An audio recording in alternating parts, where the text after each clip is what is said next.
very good morning, ladies and gentlemen. Welcome to day 2 of Iphex 2014. I request our guests to kindly take their seats and put their mobile phones in silent mode before we start with our session. We are at the first session of day 2, being to synchronize country regulations with international norms at Iphex. Before I introduce the topic for today, I would request our speakers to kindly come on the dais for the discussion. I request Mr. Sudhanshu Pandey, IAS Joint Secretary, Ministry of Commerce, Government of India, to kindly join us on the dais. Let's have a huge round of applause for Mr. Sudhanshu Pandey, please. Welcome, sir. I would now like to invite Shri Mahesh Zagade, IAS Commissioner, FDA MS Mumbai. Welcome, sir. Let's have a huge round of applause, ladies and gentlemen, please. I would now request Dr. S. Ishwar Reddy, Deputy Drugs Controller of India, Ahmedabad, to kindly join us. Welcome, sir. Let's have a round of applause. Ladies and gentlemen, we are at Iphex 2014, an exhibition that brings together the drugs, pharmaceutical and healthcare industry all under one roof. One of the largest showcase of Indian pharma products and technologies to a global audience. We are here to discuss a topic, need to synchronize country regulations with international norms. India's pharmaceutical industry, which is estimated to be around $25 billion US, has made us all proud. We are the world leader in generic pharma production, supplying 20% by value of the global market. Further, India accounts for about 8% of global production and is exporting to over 200 countries. Access and availability of portable quality medicines is the backbone of universal health coverage. Indian pharma companies are constantly innovating, adapting to international norms and standards to stay relevant in the competitive global market. However, we've been having different views about the need to synchronize country regulation with international norms. And we have our eminent speakers today who are going to discuss and throw some light on this topic. And I would now request Dr. Reddy to kindly join us and introduce our speakers for the day, please. Let's have a huge round of applause for Dr. Reddy. Good morning to you all. Thank you for coming over to today's first session. This is actually aimed at all foreign regulators who are attending this Iphex. And there are, as per our record, there are 45 foreign regulators from 23 countries. They are attending this Iphex. This is mainly aimed at understanding each other. Because every country have their own type of regulations, own type of understandings. And whenever any product is to be launched in that country, they have their own set of processes are there. So what we thought is today the theme is synchronize the country regulations on par with the international norms, such that there will be easy flow of merchandise, particularly in pharmaceuticals. So and also the countries who are weak in production and development, they may get a chance of importing good quality and affordable medicines from the countries where they are available if the norms are harmonized. So this is the motive. And with this, today there are country regulators from Armenia and from Japan. They are going to tell about their country aspects. Before that, I request Dr. Appaji to join because he is just now arrived, our Director General, to come on to the dais, please. And Dr. Bangararajan is also here, CDSCO Deputy Director General, Government of India. He is also requested to come on to the dais. To share their, the Indian, again, yesterday we have an insight of the Indian regulatory strength and the structure. But today they are going to give again a little bit of insight about the Indian regulations and such that we wanted to compare the importing countries' norms, regulatory norms, how they are, where they are. So now I request this is to be the opening remarks by Sri Dr. Jagade from FDA Commissioner Maharashtra. I request Sri Jagade to start. Thank you. Good morning all. Honorable Sudhanshu Pandey and my colleagues on dais and the regulators. In fact, whatever we wanted to say from our side, I have mentioned this in my yesterday's inaugural session. But I really believe that what I said yesterday was about the harmonization of regulatory platforms all over the country and bringing them under one umbrella so that the trade becomes seamlessly more effective and at the same time it would benefit the patient, world patient at the same time. Having said that, let me assure the world regulators that we have a very robust regulation mechanism in this country. We have two-tier kind of regulations, the federal regulations at the Government of India level, which is country pan-India. And at the state level, we have the state regulators headed by senior officers and the machinery right up to the drug inspectors, which is a world phenomenon. It comes down to the level of drug inspectors.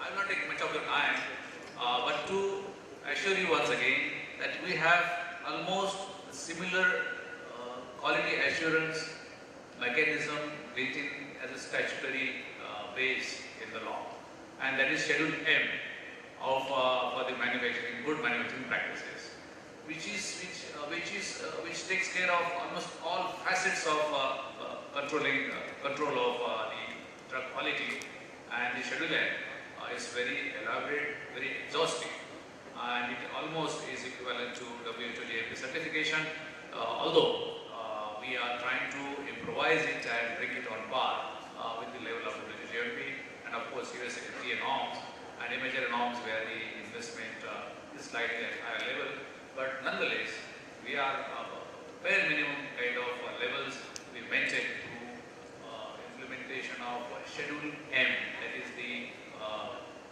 good manufacturing practice tool provided in the law in India. We also have a very open policy.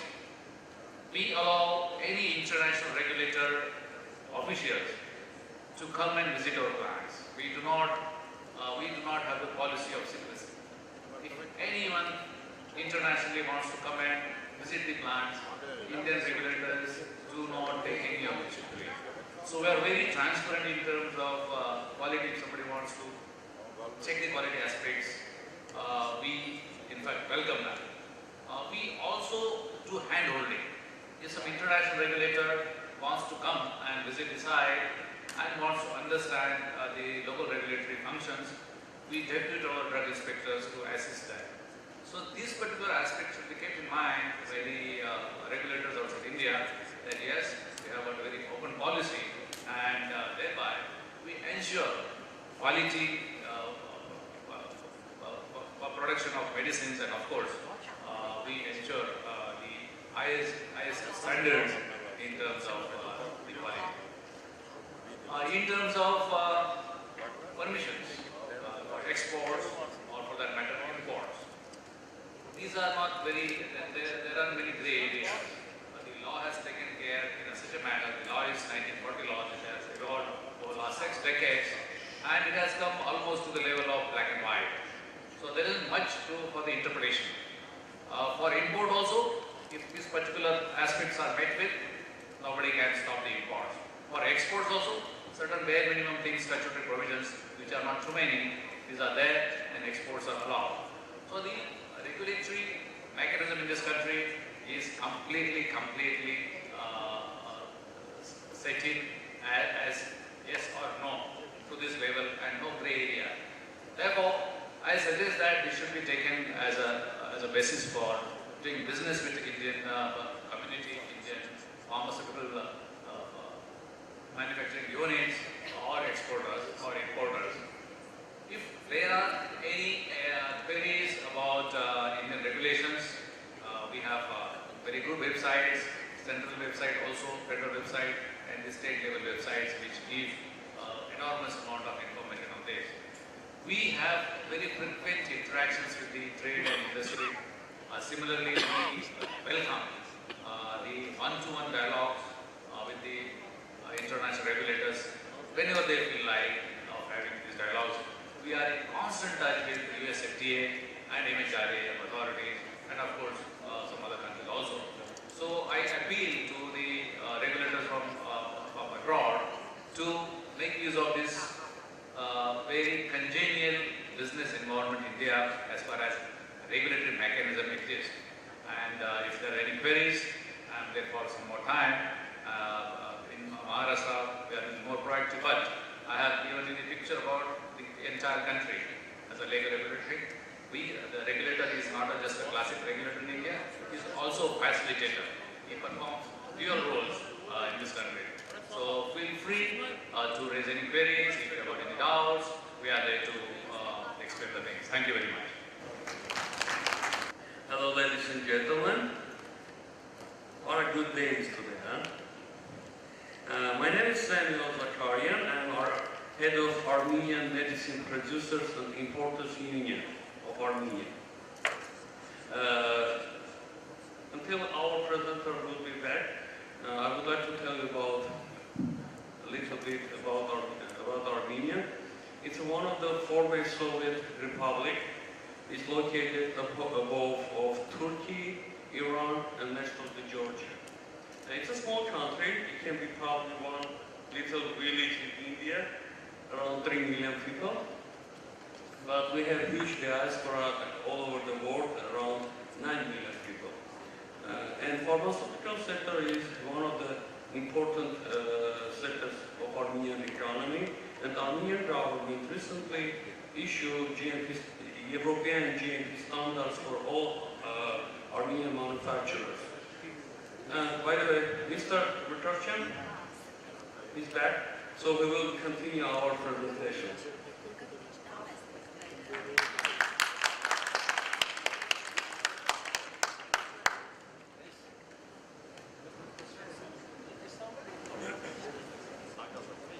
Good morning, ladies and gentlemen. I apologize for waiting. My name is Mukati Shakrinan, and I am from Armenian Regulatory Authority. I am head of GMP Inspectorate, and I would like to mention that for GMP inspectors, it has extremely very important point to be in such kind of useful and interesting event, Iphex. That's why I would like to, first of all, on behalf of Armenian delegation, and especially from Inspectorate, to thank to organizers of this very useful event.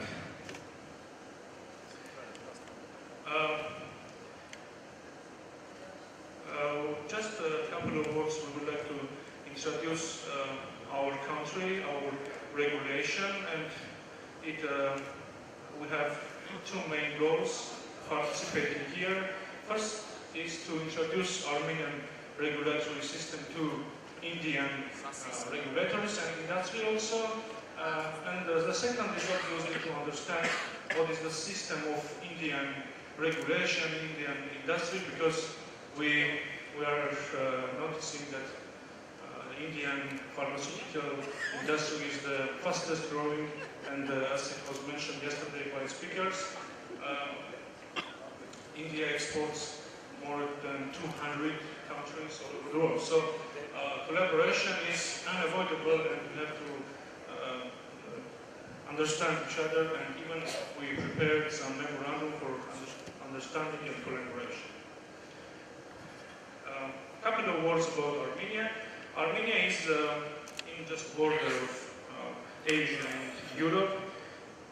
Territory of our republic is about 30,000 square kilometers, and population about 3.2 million. Regardless the country is big or small, the government, Ministry of Health and Drug Regulatory Authorities' responsibility is to provide the market medicines with appropriate level of efficacy, safety, quality, and obviously availability. In all over the world, the drug regulators' responsibilities and duties are only focused on these points, which are also in the medicine. For providing such kind of criteria for our population, we in our country have legal legislation in low levels and under low levels also. For low levels, we have a law on medicine since 1998, law on licensing, and law on controlling of narcotics and psychotropic medicine.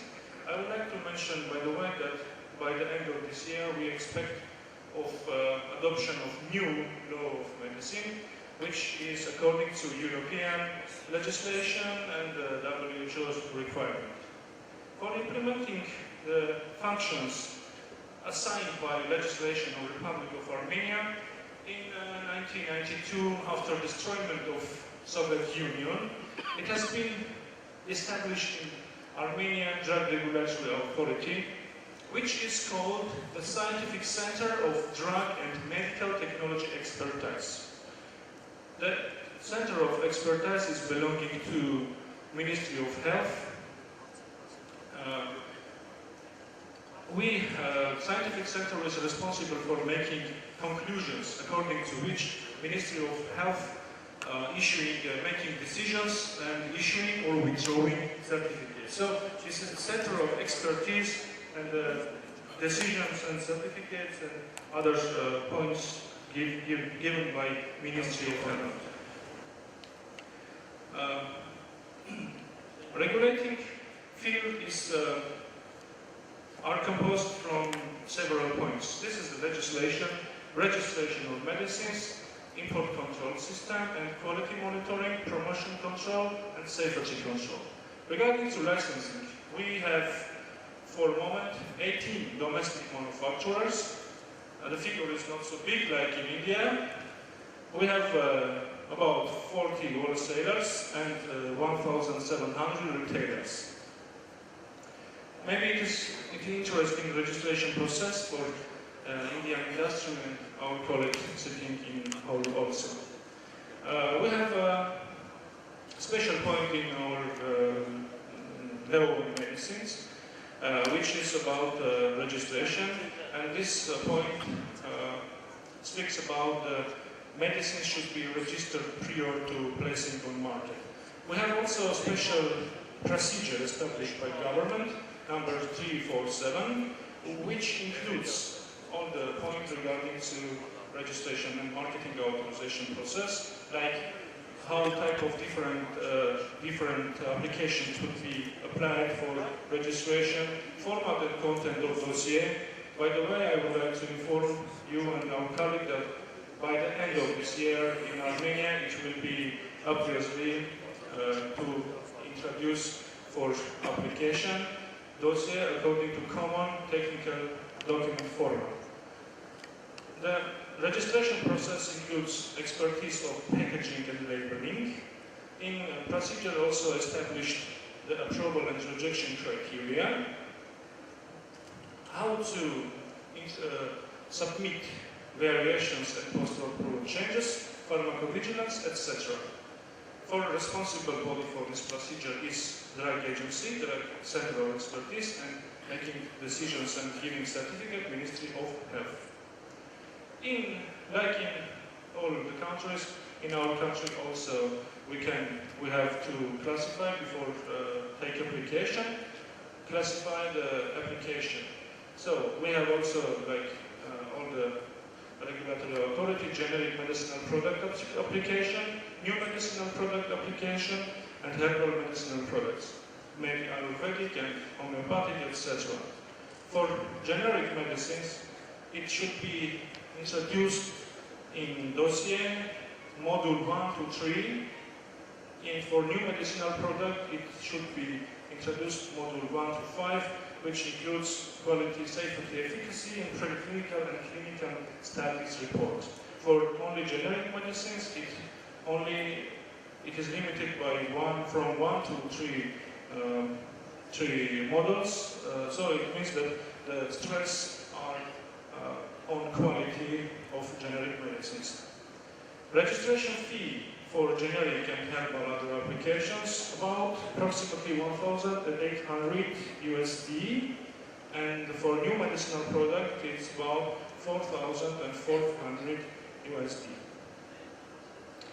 Last times we have changed a little bit our registration procedure, and for those medicines which are registered in International Conference of Harmonization countries, it means European Union, United States, Japan, we simplified the procedure up to 30 days. The standard procedure of registration takes from 3 months to 6 months. And when the medicine is registering second time, re-registration, and when in case that nothing critical are changed, we are obliged to proceed it by during 15 days. It will be maybe interesting for applicants. In our procedure of registration also mentioned the approval and refusal criteria. In other words, the registration process of the Republic of Armenia, it is the assessment of benefit and risk balance based on scientific evidence, based on internationally accepted standards.